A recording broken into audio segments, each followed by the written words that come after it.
Halo semuanya, balik lagi dengan saya. Hari ini, saya menemukan sebuah cerita yang sangat menarik. Sampai-sampai, saya nggak sabar buat ceritain langsung ke kalian. Kisah ini punya semuanya. Ada sedihnya, ada bahagianya, dan yang pasti, ada pelajaran berharga di dalamnya. Jadi, siapkan cemilan kalian, dan mari kita mulai pembahasannya. Sebelum kita masuk ke ceritanya, aku ajak kalian absen dulu dong. Yuk dukung channel ini dengan cara tekan tombol like dan subscribe sekarang juga. Terus ramaikan kolom komentar di bawah ya. Tulis nama, asal kota, dan ketik hadir. Aku pengen tahu nih, sahabat paling jauh dari kota mana aja? Pagi itu dimulai dengan ritme yang kacau. Atau setidaknya, begitulah cara Adrian ingin Hana merasakannya. Hana bersumpah ia telah meletakkan kunci mobilnya di atas meja rias semalam. Namun, saat ia harus mengantar Kiki dan Lala ke sekolah, benda logam itu lenyap seolah ditelan bumi. "Mas, lihat kunci mobilku. Aku sudah cari di tas, di meja, bahkan di saku jaket. Nggak ada," tanya Hana. Suaranya mulai meninggi. Ada nada panik yang mulai merayap karena jarum jam terus berputar. Adrian, yang sedang duduk tenang menikmati kopi di meja makan, perlahan melipat korannya. Ia menatap Hana dengan pandangan penuh simpati.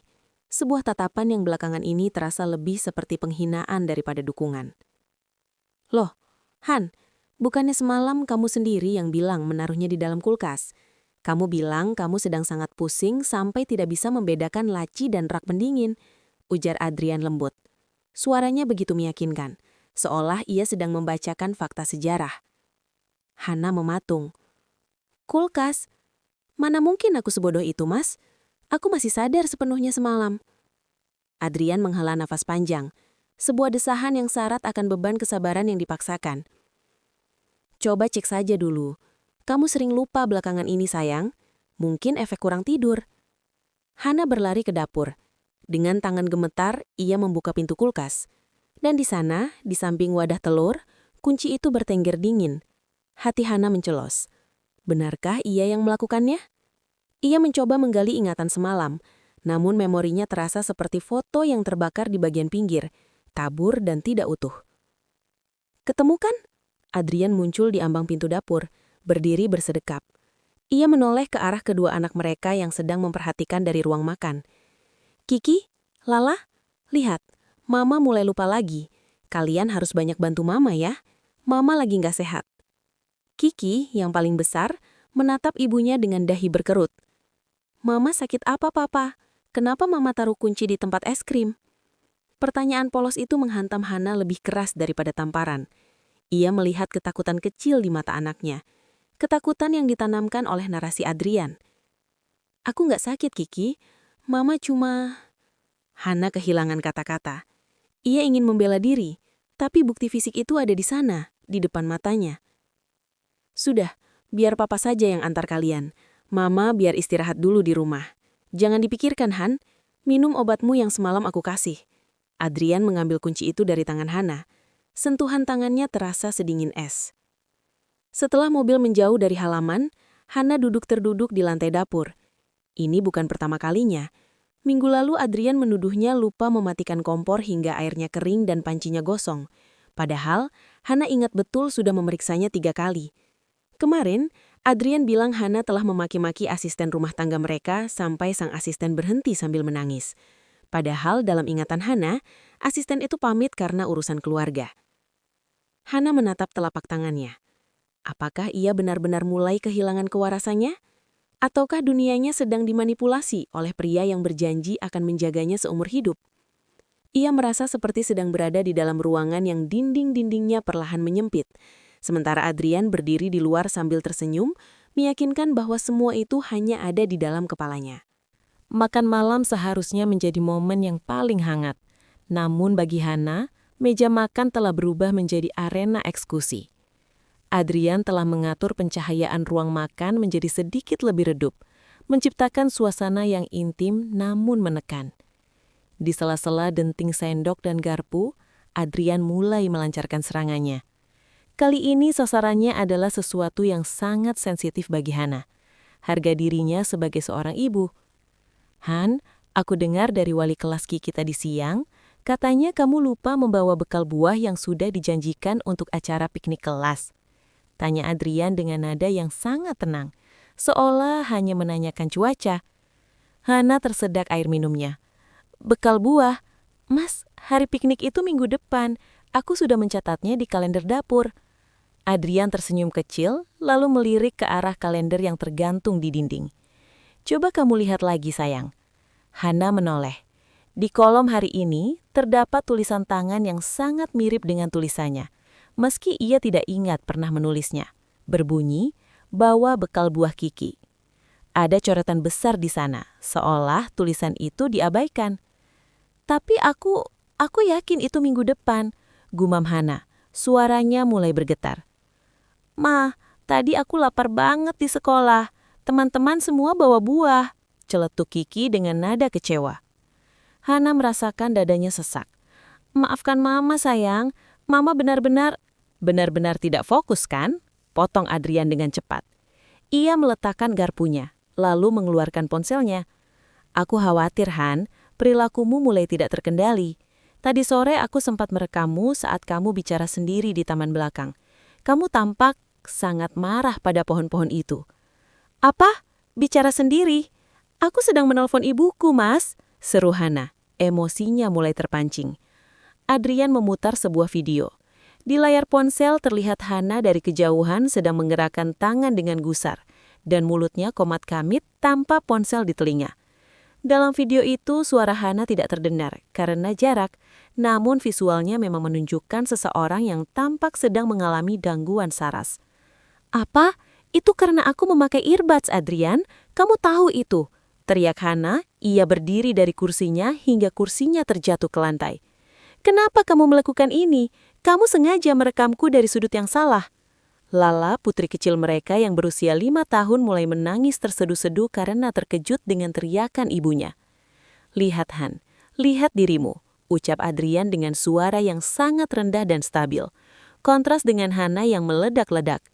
Ia dengan tenang merangkul Lala. Anak-anak takut padamu.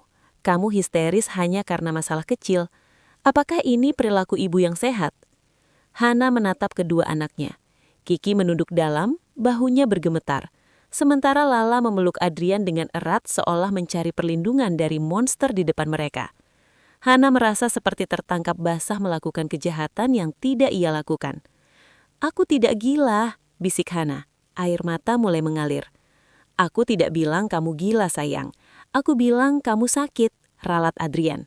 Ia mematikan rekaman video itu, menyimpannya sebagai folder bukti baru. Mungkin besok kita harus menemui dokter spesialis. Aku sudah membuat janji. Hana terisak, terduduk kembali di lantai yang dingin. Di bawah meja, tanpa terlihat oleh siapapun, Adrian memasukkan ponselnya ke sakunya dengan senyum kemenangan yang tipis. Ia telah berhasil menciptakan tontonan persumpah. Seorang ibu yang tidak stabil dan seorang ayah yang menjadi pahlawan bagi anak-anaknya. Hanya butuh 2 hari bagi Adrian untuk menghadirkan solusi atas kekacauan yang ia ciptakan sendiri. Sore itu, ketika Hana masih terjebak dalam kabut kantuk akibat obat penenang dosis tinggi yang diberikan Adrian, seorang wanita muda berdiri di ruang tamu mereka. Namanya Sarah. Ia mengenakan kemeja putih bersih dan rok selutut, dengan senyum yang begitu tulus hingga terasa menyakitkan bagi Hana. Han, ini Sarah. Dia asisten pribadiku di kantor, tapi dia punya latar belakang pendidikan psikologi anak. Adrian memperkenalkan wanita itu sambil merangkul pundak Sarah sekilas. Mengingat kondisimu yang sering lupa dan tidak stabil, Sarah setuju untuk membantu mengurus anak-anak dan kebutuhan rumah tangga kita sementara waktu. Hana mencoba menegakkan punggungnya, meski kepalanya terasa sangat berat. Aku tidak butuh asisten, Mas. Aku masih bisa mengurus anak-anakku sendiri. Mama, Kak Sarah tadi membawakan aku mainan robot, seru Kiki berlari masuk dari halaman belakang diikuti Lala yang tampak ceria. Kak Sarah juga bilang mau mengajari aku PR matematika. Hana menatap pemanjangan itu dengan hati yang hancur. Dalam hitungan menit, Sarah telah memenangkan hati anak-anaknya, sesuatu yang sulit dilakukan Hana belakangan ini, karena ia selalu terjebak dalam perdebatan atau kelelahan mental. Saya hanya ingin membantu Bu Hana, ucap Sarah dengan nada suara yang sangat lembut, hampir seperti malaikat. Pak Adrian bercerita banyak soal betapa lelahnya Anda. Anda butuh istirahat total agar bisa segera pulih. Namun, di balik kelembutan itu, Hana menangkap sesuatu. Ketika Pak Adrian tidak melihat, mata Sarah menyapu seluruh ruangan dengan pandangan posesif, seolah ia sedang mengukur luas rumah yang sebentar lagi akan menjadi miliknya. Ada kilatan rahasia saat mata Sarah bertemu dengan mata Adrian, sebuah kode yang hanya dipahami oleh dua orang yang memiliki rencana bersama. Hari-hari berikutnya menjadi neraka yang dibungkus dengan kain beludru. Sarah sangat efisien. Ia memasak makanan kesukaan anak-anak, mengatur jadwal les, dan bahkan merapikan lemari pakaian Adrian. Hana semakin tersisih. Setiap kali ia mencoba masuk ke dapur, Sarah akan berkata, "Biarkan saya saja, Bu. Ibu istirahat saja di kamar ya. Nanti kalau pusingnya kambuh, kasihan anak-anak." Setiap malam, Hana mendengar tawa riang dari ruang keluarga. Suara Adrian, Kiki, Lala, dan Sarah yang sedang bermain bersama. Sementara Hana terkurung di kamar, merasa seperti narapidana di rumahnya sendiri. Puncaknya adalah ketika Hana menemukan Sarah sedang duduk di meja riasnya, mencoba salah satu kalung berlian hadiah ulang tahun dari Adrian. "Apa yang kamu lakukan?" teriak Hana. Amarahnya meledak seketika. Sarah tidak panik. Ia justru menjatuhkan kalung itu ke lantai hingga berdentang keras, lalu mulai menangis histeris tepat saat Adrian masuk ke dalam kamar. "Pak Adrian, saya cuma mau merapikan meja Bu Hana, tapi beliau tiba-tiba menyerang saya," isak Sarah, menyembunyikan wajahnya di balik tangannya. Pak Adrian menatap kalung yang tergeletak di lantai, lalu menatap Hana dengan kemarahan yang dingin. "Cukup Hana, kamu sudah tidak terkendali. Sarah hanya mencoba membantumu, tapi kamu malah memperlakukannya seperti penjahat. Ini bukti bahwa kamu benar-benar butuh pengobatan intensif." Hana terpaku. Ia melihat Sarah memberikan senyum tipis di balik sela-sela jarinya yang menutupi wajah. Di detik itu, Hana sadar, Sarah bukan sekedar asisten, Sarah adalah calon penggantinya. Dan Adrian sedang mempersiapkan panggung untuk pernikahan mereka dengan restu dari anak-anak yang kini lebih menyayangi Sarah daripada ibu kandung mereka sendiri. Pagi itu, Adrian menggenggam tangan Hana dengan kehangatan yang terasa mencekik. "Ini demi kebaikanmu, Han. Aku tidak mau kamu semakin jauh dari kami," bisiknya sebelum mereka turun dari mobil di depan sebuah klinik psikiatri swasta yang tampak eksklusif dan terpencil. Di dalam ruangan berbau pinus yang menenangkan, seorang pria paruh baya bernama Dr. Januar menyambut mereka. Ia adalah teman lama Adrian, fakta yang baru diketahui Hana belakangan. Adrian duduk di samping Hana, tangannya tak lepas merangkul bahu istrinya, tampak seperti suami paling suportif di dunia. Padahal ia sedang memastikan Hana tidak bicara di luar skenario. Hana sering mengalami halusinasi visual, Dok. Dia merasa barang-barang berpindah sendiri, lalu menuduh saya atau orang lain yang melakukannya. Dia juga sering meledak marah tanpa alasan yang jelas di depan anak-anak. Lapor Adrian dengan nada suara yang penuh keprihatinan. Hana mencoba memprotes. "Itu tidak benar, Dok. Barang-barang itu memang dipindahkan. Adrian sengaja." Dr. Januar mencatat sesuatu di buku besarnya tanpa menatap Hana. "Hana, paranoia adalah salah satu gejala umum dari kondisi yang sedang Anda alami.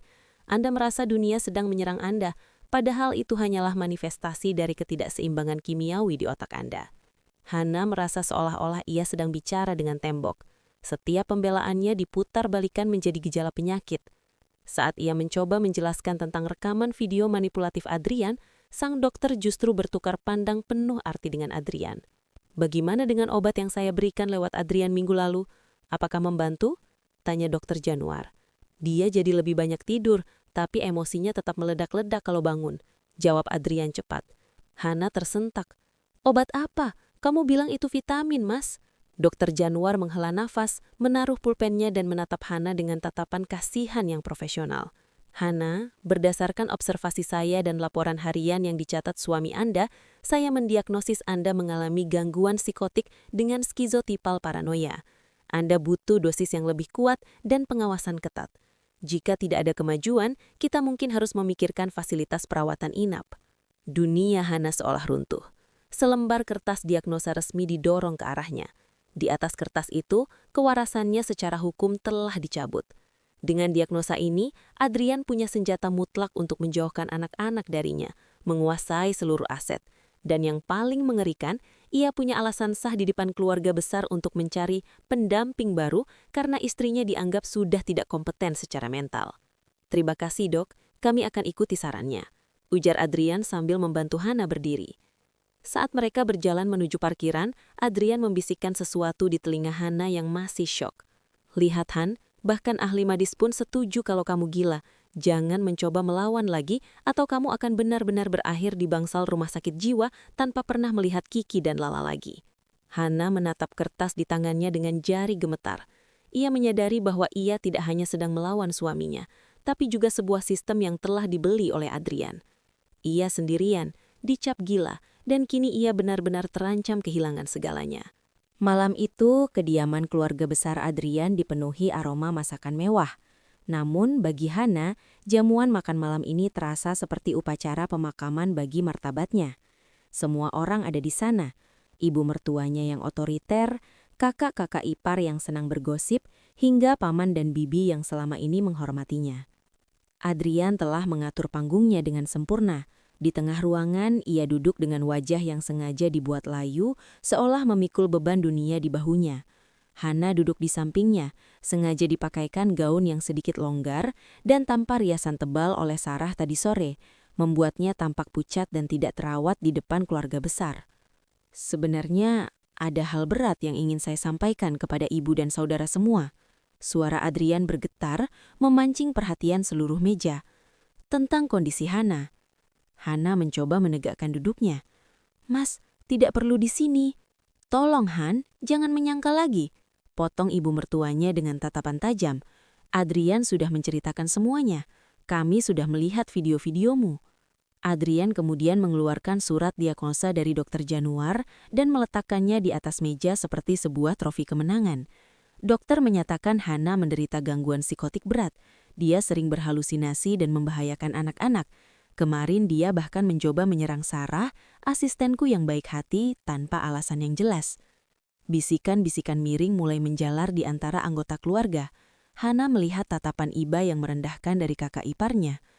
"Kasihan anak-anak ya, punya ibu yang tidak stabil begitu."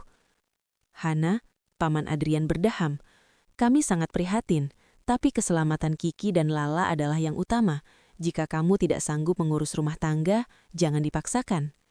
Hana merasa darahnya mendidih. "Aku sanggup, Adrian yang mengatur ini semua. Video itu dipotong, dokter itu temannya. Kalian harus percaya padaku." Teriakan Hana yang penuh keputusasaan justru menjadi bumerang. Di mata keluarga besar, reaksi emosionalnya adalah bukti nyata dari diagnosa yang ada di atas meja.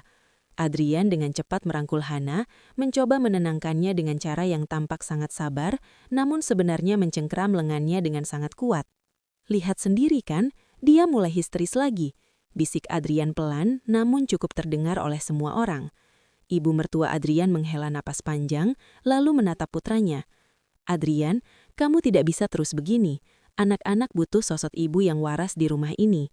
Jika Hana harus fokus pada pengobatannya, mungkin sudah saatnya kamu mencari seseorang yang bisa mendampingimu dan menjaga anak-anak secara sah. Kami tidak mau cucu-cucu kami tumbuh di bawah asuhan orang yang terganggu jiwanya." Hana terpaku. Restu itu telah keluar. Pintu menuju pernikahan Adrian dan Sarah kini terbuka lebar dengan dukungan penuh dari keluarga besar. Ia melihat Sarah yang berdiri di sudut ruangan, berpura-pura sibuk menyiapkan teh, namun matanya memancarkan kepuasan yang dingin. Hana menyadari bahwa malam itu, ia bukan hanya kehilangan dukungan keluarga, tapi ia telah resmi menjadi orang asing dalam silsilahnya sendiri. Pukulan paling telak bagi Hana bukanlah diagnosa dokter atau tatapan sinis ibu mertuanya, melainkan tembok dingin yang mulai dibangun oleh anak-anaknya sendiri. Adrian adalah seorang ahli strategi. Ia tahu bahwa untuk melumpuhkan Hana sepenuhnya, ia harus memutus urat nadi emosionalnya, yaitu Kiki dan Lala. "Mama, jangan dekat-dekat dulu," bisik Kiki suatu sore saat Hana mencoba memeluknya setelah pulang sekolah. Bocah itu melangkah mundur, matanya memancarkan keraguan yang menyakitkan. "Kenapa sayang? Mama kangen kamu," ujar Hana dengan suara serak. "Papa bilang Mama sering marah-marah karena ada hantu di kepala Mama." Papa bilang kalau aku dekat-dekat, nanti hantunda pindah ke aku. Jawab Kiki polos namun mematikan. Hana terpaku. Ia menoleh ke arah ruang tengah di mana Adrian sedang duduk di sofa bersama Lala, membacakan buku cerita bersama Sarah. Mereka tampak seperti potret keluarga yang utuh, sementara Hana berdiri di koridor gelap seperti penyusup. Adrian telah melakukan penetrasi mental secara halus kepada anak-anak. Setiap kali Hana tertidur karena efek obat, Adrian akan membisikkan narasi bahwa mama sedang tidak sayang kita, atau mama lebih suka marah daripada bermain. Sebaliknya, kehadiran Sarah diposisikan sebagai penyelamat. Sarah adalah orang yang selalu ada saat mama sakit. Sarah adalah yang membuatkan susu saat mama lupa. Dan Sarah adalah yang tidak pernah berteriak. "Lala, ayo sini sama mama," panggil Hana lembut. Lala menatap kakaknya, lalu menatap Sarah. Sarah memberikan anggukan kecil yang seolah memberi izin. "Boleh sayang, tapi kalau mama mulai aneh, langsung lari ke Kak Sarah ya." Hana merasakan jantungnya diremas. Sarah telah mengambil alih otoritasnya sebagai pelindung. Saat Lala mendekat, ia tidak lagi memeluk Hana dengan erat seperti dulu. Tubuhnya kaku, dan ia terus melirik ke arah Adrian seolah sedang diawasi. "Mah, kenapa mama nggak seperti Kak Sarah saja? Kak Sarah selalu senyum, nggak pernah nangis sendirian di kamar," ucap Lala tiba-tiba. Mama hanya sedang lelah, Nak." Hana mencoba menahan air matanya, karena ia tahu jika ia menangis, itu akan dicatat oleh Adrian sebagai bukti ketidakstabilan emosi. Adrian kemudian berdiri dan menghampiri mereka. Ia mengelus kepala Lala, lalu menatap Hana dengan senyum kemenangan yang tipis. "Sudahlah Han, jangan paksa anak-anak. Mereka punya insting untuk menjauh dari hal-hal yang membuat mereka stres. Kamu harus sadar diri." Malam itu Hana menemukan buku harian Kiki di bawah tempat tidur. Di salah satu halamannya, Kiki menggambar 4 orang. Papa, Kak Sarah, Kiki, dan Lala. Ada satu sosok lagi yang digambar jauh di pojok kertas dengan warna hitam legam dan coretan acak. Di bawah gambar itu tertulis, "Mamah yang marah." Hana merosot di lantai kamar anak-anaknya. Ia menyadari bahwa Adrian tidak hanya mencuri masa depannya, tapi ia sedang menghapus kenangan indah tentang dirinya dari benak anak-anak mereka. Ia sedang digantikan secara perlahan, lapisan demi lapisan, sampai tidak ada lagi tempat baginya di hati buah hatinya sendiri. Rasa sakit itu begitu hebat hingga Hana hampir saja menyerah. Jika saja ia tidak melihat sebuah benda kecil yang jatuh dari saku celana kerja Adrian yang tertinggal di keranjang cucian. Hanya 1 minggu setelah makan malam keluarga besar itu, atmosfer di rumah berubah menjadi persiapan hajatan. Ibu mertua Hana, Ibu Ratna, kini lebih sering datang berkunjung. Ia tidak lagi masuk lewat pintu depan dengan mengetuk, melainkan bertindak seolah ia adalah pemilik rumah yang sah, menggeser posisi vas bunga yang diletakkan Hana, dan yang paling menyakitkan, mengatur jadwal makan anak-anak. "Adrian, Ibu sudah bicara dengan keluarga besar Salah di desa. Mereka orang baik-baik, sederhana, dan yang paling penting, Sarah adalah wanita yang sehat jasmani dan rohani," ujar Ibu Ratna di ruang tamu, sengaja mengeraskan suaranya agar Hana yang berada di lantai atas bisa mendengar. Hana berdiri di balik pilar tangga, tangannya mencengkram pegangan kayu hingga buku jarinya memutih. Di bawah sana, Adrian duduk dengan kepala tertunduk, bersandiwara menjadi pria yang terpaksa menikah lagi demi kewajiban terhadap anak-anak. "Tapi Bu, bagaimana dengan perasaan Hana? Dia masih istri sahku," ucap Adrian, suaranya mengandung kemunafikan yang sempurna. Hana harus mengerti, seorang istri yang tidak bisa menjaga kewarasannya, tidak bisa melayani suami, dan malah menjadi beban psikologis bagi anak-anak, tidak punya hak untuk menghalangi kebahagiaan keluarganya, sahut Ibu Ratna tegas. "Pernikahan ini bukan soal nafsu Adrian, ini soal restu keluarga besar untuk menyelamatkan Kiki dan Lala dari asuhan ibu yang cacat mental."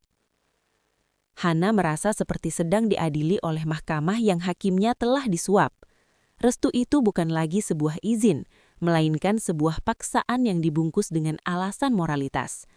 Keluarga besar Adrian, yang selama ini menikmati bantuan finansial dari karir sukses Adrian, tentu saja berpihak pada sang pemberi makan. Mereka membutuhkan narasi bahwa Hana adalah pihak yang bersalah agar mereka tidak merasa berdosa saat mendukung poligami atau perceraian sepihak ini. Di dapur, Hana melihat Sarah sedang sibuk membuatkan jamu untuk Ibu Ratna. Wanita muda itu kini sudah tidak sungkan lagi memakai celemek milik Hana. Saat mata mereka bertemu, Sarah tidak lagi berpura-pura menjadi asisten yang sopan. Ia melemparkan senyum kemenangan yang sangat tipis, sebuah isyarat bahwa kursi nyonya rumah sudah hampir sepenuhnya ia duduki. "Bu Hana, sebaiknya Ibu masuk kamar saja. Ibu Ratna bilang Ibu tidak boleh terlalu banyak mendengar pembicaraan orang dewasa, agar tidak kambuh," ucap Sarah dengan nada merenggahkan. Hana ingin berteriak, ingin menyiramkan air panas itu ke wajah Sarah. Namun ia teringat peringatan Dokter Januar, setiap ledakan amarah akan dicatat sebagai bukti kegilaan. Ia harus menelan harga dirinya bulat-bulat. Malam itu, Adrian masuk ke kamar dengan membawa selembar kertas bermaterai. "Han, Ibu memaksa agar aku segera meresmikan hubungan dengan Sarah. Keluarga besar sudah setuju. Aku hanya butuh tanda tanganmu di surat pernyataan bahwa kamu tidak keberatan aku menikah lagi karena kondisi kesehatanmu." "Aku tidak akan pernah menandatanganinya, Adrian. Kalau begitu, aku akan menggunakan diagnosa Dokter Januar dan restu keluarga untuk membawamu ke rumah sakit jiwa secara paksa. Pilihannya ada di tanganmu, tetap di sini melihat anak-anak sebagai istri pertama, atau membusuk di sel putih tanpa pernah melihat sinar matahari lagi." Hana menatap mata suaminya. Tidak ada sisa cinta di sana, hanya perhitungan dingin. Namun di tengah keputusasaan itu, Hana merasakan sebuah benda keras di dalam saku daster Hana. Sebuah alat perekam kecil yang ia temukan dari saku jas Adrian tempo hari. Di detik itu, Hana memutuskan untuk berhenti menangis. Jika Adrian ingin bermain peran, maka Hana akan memberikan pertunjukan terbaik dalam hidupnya. Hana menyadari bahwa untuk melawan seorang manipulator ulung, ia tidak bisa menggunakan emosi. Ia harus menggunakan bukti. Sejak ancaman Adrian malam itu, Hana mulai bersandiwara. Ia berpura-pura menjadi lebih jinak, meminum obat yang sebenarnya ia sembunyikan di bawah lidah lalu ia muntahkan, dan lebih banyak diam. Ketenangan palsu ini rupanya membuat Adrian lengah. Suatu siang, saat Adrian sedang pergi ke kantor bersama Sarah dan anak-anak sedang sekolah, Hana mulai menggeledah ruang kerja suaminya dengan ketelitian seorang detektif. Ia mencari sesuatu yang bisa menjelaskan bagaimana barang-barang bisa berpindah tempat tanpa ia sadari. Pencariannya berujung pada sebuah pengisi daya ponsel, charger, yang tertancap di sudut rak buku. Bentuknya tampak biasa, namun Hana melihat ada lubang kecil menyerupai lensa mikroskopis di bagian depannya. Dengan tangan bergetar, ia mencabut benda itu. Benar saja, di balik penutupnya terdapat slot kartu memori kecil. Hana segera membawa kartu memori itu ke kamarnya, menguncinya, dan membukanya di laptop lama yang sudah lama tidak ia gunakan. Jantungnya berdegup kencang saat satu persatu klip video mulai muncul di layar. Air mata Hana tumpah, bukan karena sedih, melainkan karena rasa muak yang luar biasa. Di dalam rekaman itu terlihat dengan jelas, pukul 3 pagi saat Hana sedang tidur pulas akibat efek obat, Adrian masuk ke kamar dengan sangat pelan. Ia mengambil kunci mobil di meja rias, lalu berjalan ke dapur dan menaruhnya di dalam kulkas. Di video lain, terlihat Adrian sengaja memutar tombol kompor saat Hana sedang berada di taman belakang. Lalu ia berlari masuk sambil berteriak, seolah-olah Hana hampir membakar rumah. Yang paling menyakitkan adalah rekaman suara di ruang tamu. Adrian dan Sarah duduk berdampingan, menertawakan betapa mudahnya Hana dibodohi. "Dia benar-benar percaya dia gila, sayang." Suara Adrian terdengar renyah di video itu. "Diagnosa Januar sudah cukup untuk meyakinkan ibuku. Sebentar lagi, rumah ini akan bersih dari dia. Kamu hanya perlu sabar sedikit lagi." "Aku sudah tidak sabar ingin membuang semua baju-bajunya yang norak itu, Mas," sahut Sarah sambil bersandar di bahu Adrian. Hana membekap mulutnya agar tidak berteriak. Semua kepingan puzzle itu kini menyatu. Ia tidak sedang sakit. Ia sedang diracuni. Ia tidak sedang lupa. Ia sedang dikelabui. Dan yang paling mengerikan, Dokter Januar, pria yang ia anggap ahli medis, ternyata adalah rekan kriminal suaminya. Hana segera menyalin semua file itu ke 3 penyimpanan awan, cloud, dan 1 flash disk yang ia sembunyikan di dalam jahitan boneka lama milik Lala. Ia tidak boleh gegabah. Jika ia langsung melabrak Adrian, suaminya pasti akan menghancurkan bukti tersebut dan benar-benar menyeretnya ke rumah sakit jiwa. "Aku bukan pengecut, Adrian," bisik Hana pada layar laptop. "Kamu ingin aku terlihat gila? Baiklah, aku akan menunjukkan kepadamu seberapa gila seorang ibu yang dipermalukan bisa bertindak." Malam itu, saat Adrian pulang, Hana menyambutnya dengan senyum yang paling manis dan tatapan mata yang kosong, seolah-olah ia telah sepenuhnya menyerah pada nasibnya. Ia melihat Adrian menatapnya dengan rasa puas, tidak menyadari bahwa di dalam kepala Hana, sebuah rencana penghancuran sedang disusun dengan sangat rapi. Hana kini adalah seorang aktris yang memainkan peran paling berbahaya dalam hidupnya.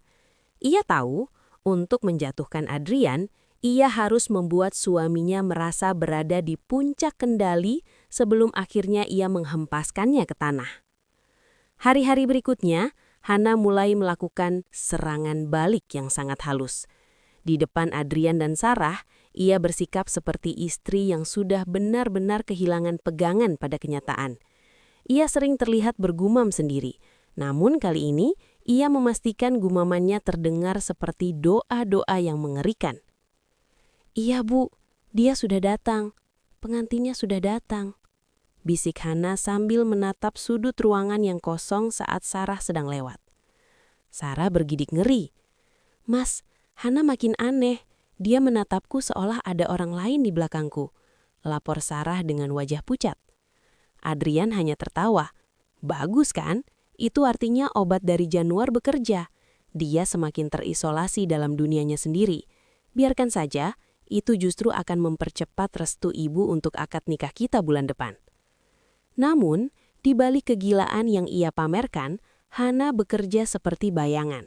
Ia mulai menghubungi mantan asisten rumah tangga yang diusir Adrian secara tidak hormat.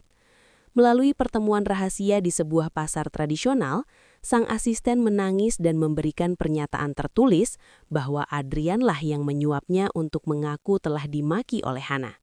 Tak hanya itu, Hana diam-diam berhenti membuang sisa makanan yang sering diberikan Sarah. Ia menyimpan sampel teh yang disiapkan Sarah setiap sore ke dalam botol kecil untuk dibawa ke laboratorium independen.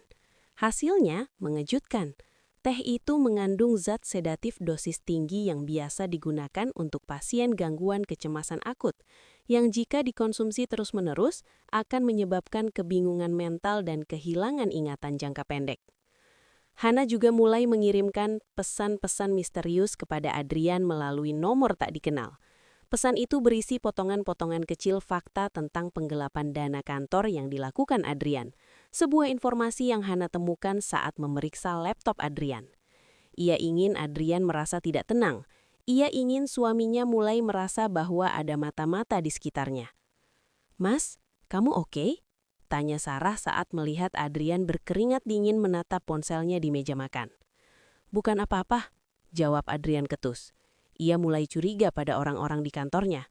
Sama sekali tidak menduga bahwa istri gilanya yang duduk diam di ujung meja itu adalah dalang di balik teror tersebut. Puncaknya adalah ketika keluarga besar berkumpul kembali untuk menentukan tanggal pernikahan Adrian dan Sarah. Hana masuk ke ruangan dengan gaun putih yang tampak sedikit berantakan dan rambut yang tergerai.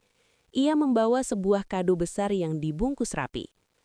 "Aku punya hadiah untuk calon pengantin," ujar Hana dengan suara datar yang menyeramkan. Ibu mertuanya mendengus. "Baguslah kalau kamu sudah sadar diri, Hana. Taruh saja kadonya di sana." "Oh, jangan sekarang. Kado ini harus dibuka di depan semua orang saat hari besar itu tiba. Ini adalah warisan terakhir dariku sebagai istri pertama." Hana tersenyum, sebuah senyuman yang tidak mencapai matanya. Adrian menatap Hana dengan curiga, namun ia menepis perasaan itu. Baginya, Hana hanyalah seekor singa yang taringnya sudah ia cabut. Ia tidak tahu bahwa kado itu bukan berisi restu, melainkan bom waktu yang akan meledakkan seluruh kebohongan yang telah ia bangun selama bertahun-tahun. Hari yang dinanti Adrian tiba. Sebuah seremoni sederhana namun elegan digelar di ruang tengah rumah mereka, dihadiri oleh keluarga besar dan seorang penghulu. Sarah tampak anggun dengan kebaya modernnya, sementara Adrian berdiri dengan dada membusung, merasa telah memenangkan segalanya. Hana duduk di sudut ruangan, tenang dan diam, memegang kado besar yang dijanjikannya. Sebelum kita mulai, saya ingin Hana memberikan kata sambutannya sebagai bentuk kerelaan. Ujar Ibu Ratna, ingin memastikan penghinaan terakhir bagi menantunya. Hana berdiri perlahan. Ia tidak tampak gila. Sorot matanya tajam dan jernih. Sesuatu yang membuat bulu kuduk Adrian tiba-tiba berdiri. Tentu, tapi sebelum itu, saya ingin membagikan hadiah saya, agar semua keluarga tahu betapa baiknya Mas Adrian menjaga saya selama ini. Hana tidak membuka kotak itu. Ia justru menekan sebuah tombol di remote televisi besar di ruang tamu. Layar yang tadinya gelap seketika menyala, menampilkan antarmuka sebuah folder digital. "Hana, apa-apaan ini? Matikan!" teriak Adrian, mencoba menerjang maju. Namun dua pria berseragam yang sedari tadi berdiri di dekat pintu, yang dikira keluarga sebagai petugas catering namun ternyata adalah pengacara dan polisi, menghadang Adrian. Video pertama diputar. Di sana, dengan kualitas definisi tinggi, terlihat jelas Adrian menyelinap ke dapur pada jam 3 pagi untuk menaruh kunci di kulkas. Video berikutnya menampilkan Adrian yang sedang memutar tombol kompor, lalu berakting panik. Suara desahan kaget memenuhi ruangan. Ibu Ratna menutup mulutnya dengan tangan. Ini belum seberapa. Suara Hana menggema, tenang namun mematikan. Video berikutnya menampilkan percakapan intim Adrian dan Sarah di sofa, di mana mereka secara eksplisit membahas rencana membuat Hana terlihat gila demi mendapatkan restu keluarga dan harta. "Ini fitnah, itu video editan," teriak Sarah dengan wajah pucat pasi. Hana berjalan ke tengah ruangan, melemparkan selembar kertas hasil laboratorium.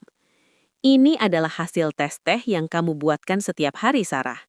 Di dalamnya terkandung sedatif dosis tinggi.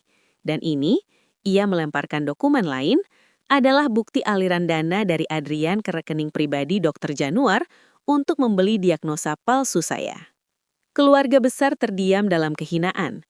Ibu Ratna menatap putranya dengan tatapan tak percaya sekaligus malu yang mendalam. Kiki dan Lala yang menonton dari balik tangga, perlahan turun dan berlari ke arah Hana, menyadari bahwa hantu yang diceritakan ayah mereka hanyalah sebuah kebohongan keji. "Polisi sudah memiliki salinan aslinya, Adrian," ucap Hana sambil memeluk kedua anaknya erat.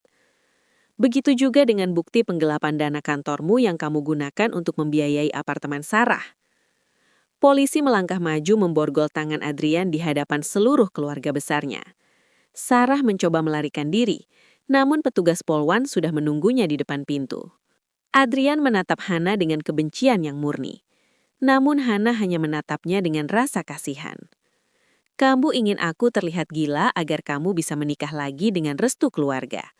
Sekarang kamu akan mendapatkan istirahat yang kamu inginkan, Mas. Tapi bukan di pelukan Sarah, melainkan di balik jeruji besi." Saat Adrian dan Sarah digiring keluar, rumah itu kembali sunyi. Hana menatap keluarga besar yang kini menunduk malu, tak berani menatap matanya. Ia tidak butuh permintaan mereka. Ia telah mendapatkan kembali kewarasannya, anak-anaknya, dan yang paling penting, kebebasannya. Hana mematikan televisi. Kabut itu telah sirna. Kini di dalam rumah itu hanya ada cahaya yang jujur. Cahaya yang tidak akan pernah bisa dipadamkan oleh manipulator manapun. Oke, itu dia pembahasan kita hari ini. Gimana? Cukup bikin geleng-geleng kepala, kan? Saya harap kalian dapat sesuatu dari video ini, atau minimal bisa nemenin waktu luang kalian. Jangan lupa subscribe kalau kalian gak mau ketinggalan cerita-cerita menarik berikutnya yang bakal saya bahas. Makasih udah mampir di channel ini. Sampai jumpa lagi di video berikutnya.